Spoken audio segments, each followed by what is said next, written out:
Halo guys, balik lagi sama gue Brian dan selamat datang di From Zero.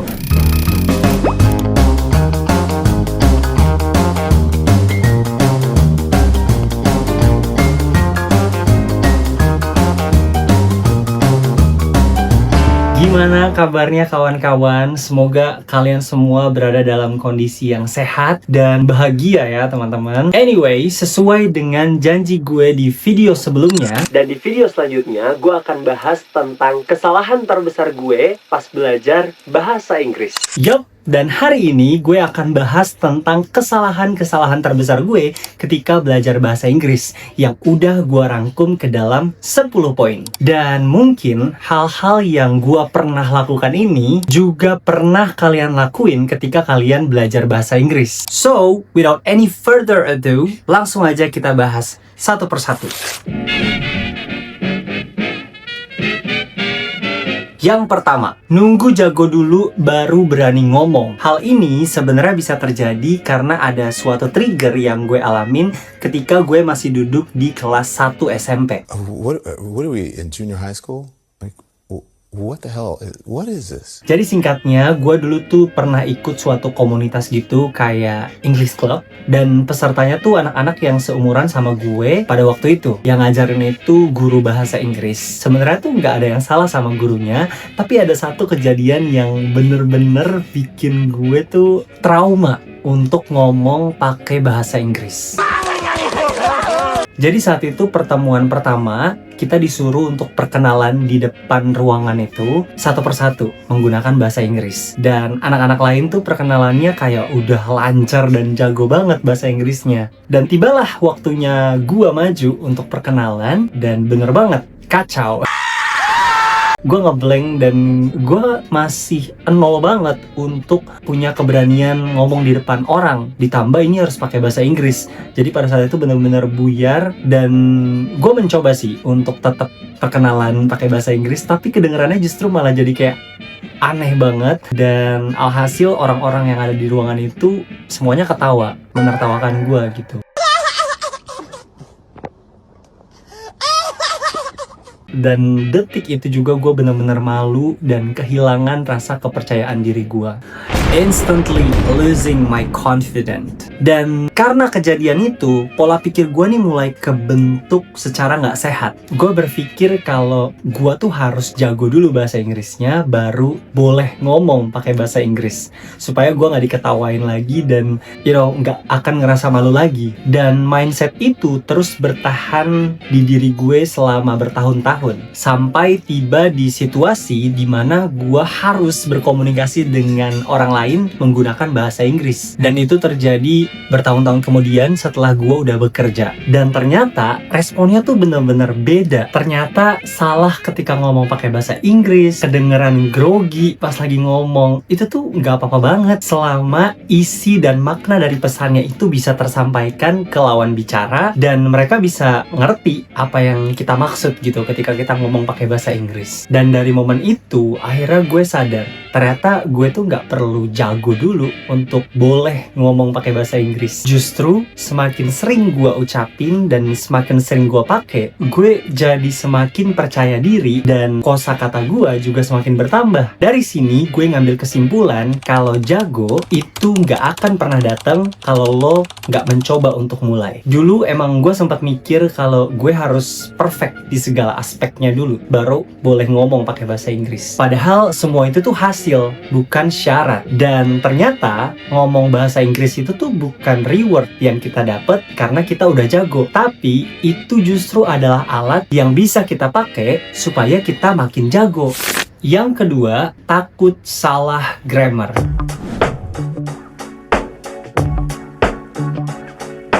Sebenarnya ini agak sensitif karena ada beberapa orang, cukup banyak orang yang berpikir kalau emang kita harus menguasai grammar dulu baru bisa ngomong pakai bahasa Inggris. Tujuannya biar orang tuh nggak salah paham sama apa yang kita ucapkan. Dan sebenarnya emang bagus banget kalau kita bisa menguasai grammar terlebih dahulu, baru ngomong pakai bahasa Inggris. Cuma kapasitas orang itu ketika belajar, ketika menyerap suatu materi itu berbeda-beda. Ada yang cepat, tapi ada juga yang butuh waktu lebih lama. Nah, kalau misalkan kita nunggu supaya grammar kita perfect dulu, baru kita berani untuk ngomong, menurut gue momennya akan keburu hilang. Momen untuk bangun kepercayaan diri dari pengalaman berbicara menggunakan bahasa Inggris yang harusnya udah bisa kita dapetin ketika kita lagi belajar grammar. Jadi semacam paralel gitu. Jadi sambil belajar grammar, sambil kita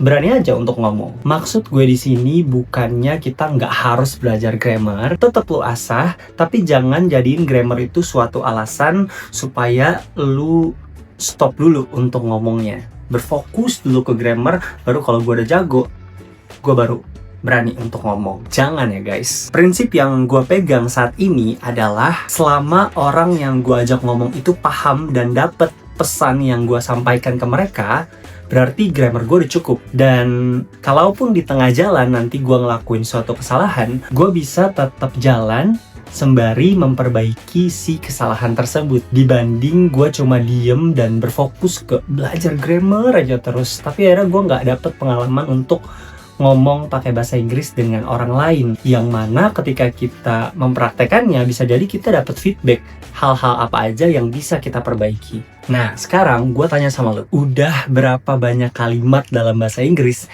yang lo tahan gak mau lo ucapin karena lo takut grammarnya tuh salah? Oke, sekarang kita lanjut ke poin yang ketiga. Ini juga kejadian waktu gue masih duduk di bangku sekolah. Dimana gue terlalu fokus di teorinya, tapi minim praktek. Jujur ini bahaya banget, karena emang kelihatannya tuh produktif, tapi bergeraknya itu sedikit banget. Karena ya kita nggak coba untuk praktekin. Dulu tiap pelajaran bahasa Inggris tuh gue selalu excited, selalu seneng banget untuk ngikutin setiap materinya. Tugas-tugas gue kerjain dengan tepat waktu, nilai-nilai ujian juga bagus. Tapi anehnya ketika disuruh ngomong, seketika kepala gue tuh kayak kosong dan ngeblank. Dan ternyata kondisi ini tuh terjadi bukan karena kita nggak bisa dan bukan karena otak kita tuh kosong, tapi karena kita nggak terbiasa untuk ngomong pakai bahasa Inggris. Teori emang bikin kita paham aturan-aturannya, tapi praktek yang bisa bikin kita percaya diri dan pakai bahasa Inggris itu dalam kehidupan kita sehari-hari. Jadi kesalahannya itu terletak di mindset gua ketika gua menganggap belajar itu tuh selesai ketika kita menerima materi, atau baca teori-teorinya, atau nonton video tentang pembelajaran bahasa Inggrisnya. Padahal proses belajar itu tuh dimulai ketika kita bisa menerapkan materi yang udah kita baca, denger, atau tonton di kehidupan kita sehari-hari. Gue coba kasih satu analogi yang mungkin bisa menggambarkan situasi ini. Bayangin belajar bahasa Inggris itu kayak belajar berenang. Kita bisa baca buku tentang gaya-gaya renang, kita bisa nonton video tutorialnya di YouTube. Tapi kalau kita nggak pernah nyemplung, kita nggak akan bisa berenang. Nah, dari kesadaran ini, gue mulai coba untuk ubah mindset gue. Jadi ketika gue dapet pengetahuan baru, materi baru tentang bahasa Inggris, gue akan langsung coba terapin pas ngomong pakai bahasa Inggris. Nggak harus banyak dan sempurna, cukup dimulai dengan yang simple-simple dulu aja, dan sedikit-sedikit itu jauh lebih baik daripada nggak sama sekali. Yang keempat, minder sama aksen sendiri. Kedengarannya emang sepele, tapi jangan salah, ini efeknya gede banget. Setiap gue dengar suara gue sendiri ngomong pakai bahasa Inggris, kenapa rasanya aneh banget ya? Kenapa kedengarannya tuh Indonesia banget gitu aksennya? Nggak kayak di film-film, nggak kayak di video YouTube yang gue tonton. Lagi-lagi ini berkaitan sama pola pikir, dimana ketika gue ngerasa aksennya belum bagus, berarti gue belum layak untuk boleh ngomong pakai bahasa Inggris. Padahal masalahnya tuh bukan di aksen, tapi masalahnya tuh terletak di gue yang menolak diri gue sendiri. Hingga akhirnya ada satu fakta yang mengubah pola pikir gue. Faktanya tuh kayak gini teman-teman. Bahasa Inggris itu bukan milik suatu negara. Nggak cuma satu aksen British atau American, tapi orang India tuh juga punya aksennya sendiri. Orang Jepang juga punya aksennya sendiri. Bahkan orang Prancis dan negara-negara lainnya itu punya aksen dan ciri khasnya masing-masing. Dan lo tahu apa yang mereka lakukan? Mereka tetap ngomong dan tetap percaya diri. Dan orang lain juga tetap paham sama apa yang mereka omongin. Fakta ini bikin gue tersadar kalau aksen itu bukan suatu kesalahan, tapi suatu identitas. Dan lagi-lagi, selama orang itu ngerti sama apa yang kita ingin sampaikan, sama pesannya, aksen bukan jadi suatu masalah. Yang kelima, jujur ini gue lakuin tanpa sadar, tapi efeknya tuh bener-bener bisa menghilangkan semangat gue untuk terus improve. Yaitu, gue ngebandingin diri gue dengan orang yang udah lebih jago. Scrolling Instagram dikit, langsung lihat orang yang ngomongnya tuh effortless banget bahasa Inggrisnya. Buka YouTube yang awalnya mau belajar, tapi tanpa sadar mulai kepikiran, aduh, kayaknya gue masih jauh banget ya untuk sampai di titik kayak orang itu, yang akhirnya menimbulkan banyak pemikiran-pemikiran negatif yang ada di kepala. Minder sendiri, ragu, dan yang paling parah, mulai ngerasa nggak cukup sama diri sendiri.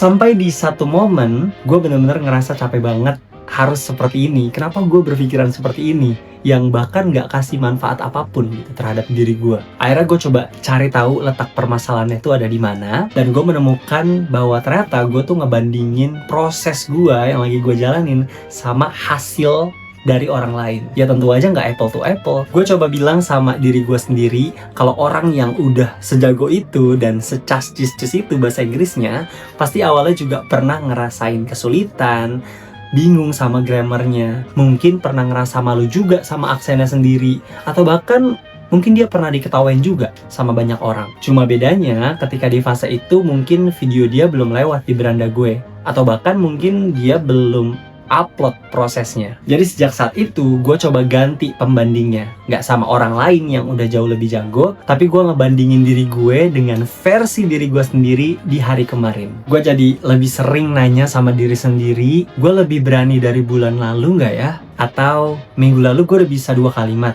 minggu ini gue bisa 3 kalimat atau 4 kalimat nggak ya? Kalau jawabannya iya, berarti ada progres yang udah gue lakukan. Dan meskipun kecil, itu nggak apa-apa banget. Itu tetap progres yang berarti. Dan itu cukup banget buat jadi amunisi gue untuk terus maju ke depannya.